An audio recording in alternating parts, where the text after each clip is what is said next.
Baik saudara, seterusnya untuk perkembangan dari Melaka, langsung bersama rakan penyampai Nur Syafinas Sari. Silakan Syafinas. Baik dia. Kerajaan Negeri Melaka akan bekerjasama dengan Guangxi China untuk memperkenalkan pantun di Fakulti Bahasa Melayu di Universiti Provinsi tersebut. Ketua Menteri Datuk Seri Abdul Rafisul berkata, hasil lawatan beliau ke Guangxi baru-baru ini mendapati mereka berminat untuk mendalami seni budaya pantun Melayu Melaka. Saya melihat bahawa seni budaya Cina yang dikaji oleh universiti di Guangxi ini ada Fakulti Bahasa Melayu dan Seni Melayu-Melayu. Jadi kita boleh bertukar-tukar seni dan budaya dengan satu provinsi di negeri China.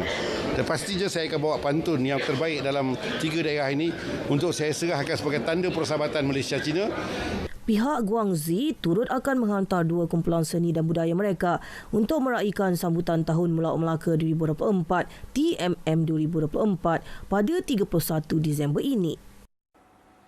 Dan sempena dengan TMM 2024 juga, Perbadanan Pembangunan Sungai dan Pantai Melaka PPSPM menyediakan pelbagai acara dan pakej pelancongan kepada pengunjung.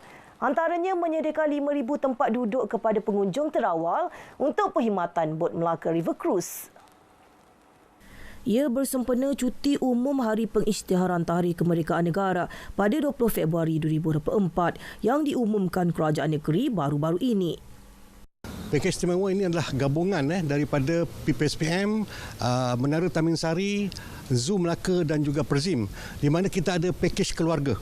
Dan di mana kalau dia beli pakej keluarga ni, dia akan masuk ke 4 kita punya outlet ni dan mendapat diskaun yang istimewa.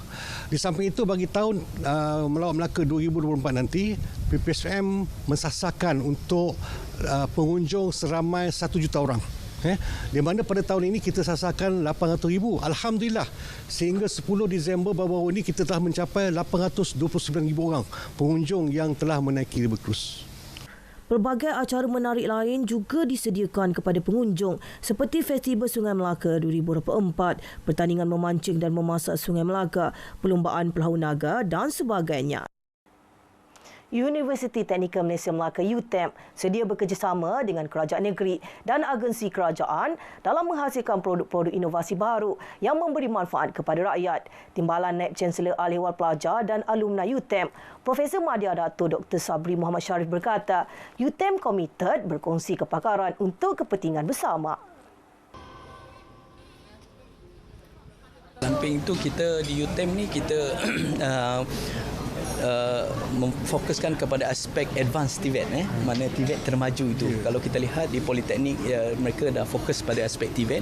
So bagaimana pula ada konteks UTM ni, kita advanced TVET. TVET termaju, maknanya ada aspek-aspek teknologi yang kita naikkan lagi, tambah baik untuk memastikan bahawa negara kita ini orang kata majulah sejajar dengan era orang kata industri 4.0.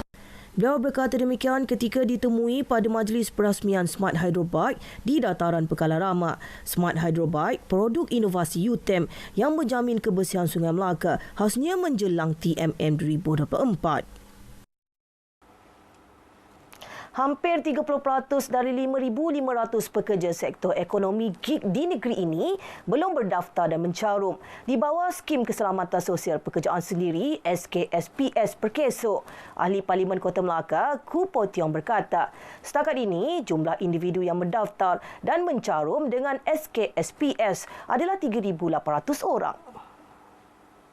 Pihaknya juga giat menjalinkan kerjasama dengan Jabatan Pengangkutan Jalan JPJ dan Agensi Pengangkutan Awam Darat APAD bagi menjalankan penguatkuasaan untuk memastikan kira-kira 1,700 orang lagi didaftarkan di bawah SKSPS. Tindakan tegas akan diambil terhadap majikan atau penyedia perkhidmatan ekonomi gig yang gagal memastikan semua pekerja mereka dilindungi.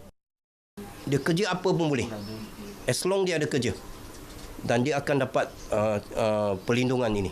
Ini ada sesuatu yang baik sebab kita selaku ahli parlimen, wakil rakyat, seringkali kita dapat terima banyak aduan, terutamanya mereka yang kerja sendiri tiba-tiba mengalami kemalangan sebab mereka kerja sendiri. Kalau mengalami kemalangan, dia akan terus putus pendapatan mereka. Beliau berkata demikian pada program penyampaian skuad Perkeso Prihatin Melaka di Jalan Gajah Berang. Pada program tersebut, Perkeso menyampaikan pencen ilat dan allowance layanan sentiasa ELS sebanyak RM500 serta faedah pengurusan mayat yang dibayar secara one-off berjumlah RM2,000 kepada Balu Mendiang Ong Sai Guan yang meninggal dunia akibat kanser. Boleh bantu banyak, boleh meringankan bebanan keluarga, ada apa-apa ini macam banyak terima kasih sama kerajaan lah. Buat caruman Perkeso ini banyak bagus lah. Banyak boleh tolong, suatu hari kelak ada apa-apa banyak boleh tolong meringankan bebanan. Boleh menggalakkan semua orang buat caruman ini. Setakat ini sahaja perkembangan semasa dari Melaka. Dari sungai hingga ke segara, Palestin pasti merdeka. Salam hormat. Baik, terima kasih Syafinas langsung dari Melaka. Baik saudara, sistem pangkalan data utama PADU berupaya memperkemas dan mengenal pasti ketirisan maklumat dengan lebih meluas dan menyeluruh. Jawatan Kuasa Kemajuan dan Keselamatan Kampung JPKK di Melaka menyifatkan sistem yang menyediakan gabungan maklumat sosioekonomi setiap isi rumah itu mampu menyalurkan data secara terperinci dan mengenal pasti situasi sebenar rakyat. Maklumat ini akan dikemaskinikan dari masa ke semasa mengikut kependudukan di setiap daerah ataupun di setiap kampung tu. Kadang-kadang ada yang orang pencen balik buat rumah. Jadi sistem maklumat ini akan diberikan kerjasama daripada JPKK ataupun daripada pihak pejabat daerah itu sendiri. Sebab sistem macam ni yang akan bantu semua JPKK, semua sekali agensi-agensi kerajaan untuk memberikan yang terbaik kepada masyarakat. Jadi rasa memang saya sokong sangat dan saya perlu sangat untuk benda ni dikembangkan ataupun diperluaskan. Jadi bila ada di sistem PADU ni, kita tak perlu mengisi orang lah. Maknanya kita boleh touch dekat kita punya komputer ataupun dengan handphone boleh dapat dia punya maklumat. Dengan jari saja kita dapat maklumat. So ini cara kerajaan di Melaka untuk memberi pendekatan yang lebih cepat dapat maklumat.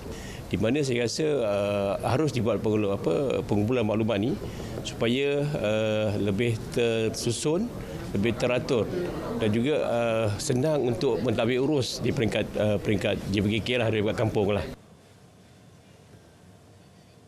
Sebanyak 116,623 liter diesel disyaki bersubsidi dianggarkan lebih RM250,000 dirampas dalam 5 serbuan optiris di daerah Seremban dan Kuala Pilah. Pengarah Kementerian Perdagangan Dalam Negeri dan Kos Sara Hidup KPDN Negeri, Muhammad Zahir Mazlan memaklumkan 7 lelaki tempatan telah ditahan. Hasil serbuan itu, 5 kertas siasatan telah dibuka bagi siasatan lanjut mengikut Seksyen 21 Akta Kawalan Bekalan AKB 1961. Turut disita 2 buah lori tangki dengan anggaran keseluruhan nilai rampasan berjumlah lebih RM400,000. Jelasnya, dalam serbuan pertama, anggota KPDN Cawangan Kuala Pilah merampas 2,500 liter diesel. Serbuan turut dilakukan dengan kerjasama pihak Polis Bukit Aman terhadap sebuah premis milik pemborong berlesen minyak diesel dan menemukan 106,500 liter minyak diesel di dalam 2 lori tangki dan 4 unit tangki skid pada 5 Disember lepas. 7 kenderaan termasuk sebuah bas terlibat dalam satu kemalangan jalan raya di Lebuh Raya Utara Selatan kira-kira pukul 7.30 petang semalam. Seorang pemandu dilaporkan cedera dalam kejadian itu. Ketua Polis Daerah Nilai, Superintenden Abdul Malik Hashim dalam kenyataan memaklumkan kemalangan berlaku susulan sebuah kereta dipercayai berhenti secara mengejut. Ia menyebabkan kenderaan lain yang berada di belakang kereta tersebut tidak sempat menekan brek lalu berlaku pelanggaran. Kes diklasifikasi di bawah kaedah 10 LN 166 Palang 59 kaedah lalu lintas. Siasatan lanjut masih diteruskan. Sultan Johor Sultan Ibrahim Sultan Iskandar berkenan dimasyhur sebagai Chancellor Kolej Universiti Islam Johor Sultan Ibrahim QISI pada Majlis Convocation QISI ke-21. Manakala Tunku Mahkota Tunku Ismail Sultan Ibrahim pula dimasyhurkan sebagai Pro-Chancellor bersama Setiausaha Kerajaan Negeri Johor Tan Sri Dr. Azmi Rohani. Majlis pagi tadi turut menyaksikan baginda berkenan memasyhurkan naik taraf Kolej Pengajian Islam Johor Marsah sebagai Kolej Universiti Islam. Sultan Ibrahim kemudian berkenan menyampaikan anugerah Chancellor kepada Nurul Syafiqah Muhammad Azman. Seramai 508 graduan menerima sijil diploma pada convocation tersebut yang berlangsung di Pusat Convocation Antarabangsa Persada Johor, Johor Bahru.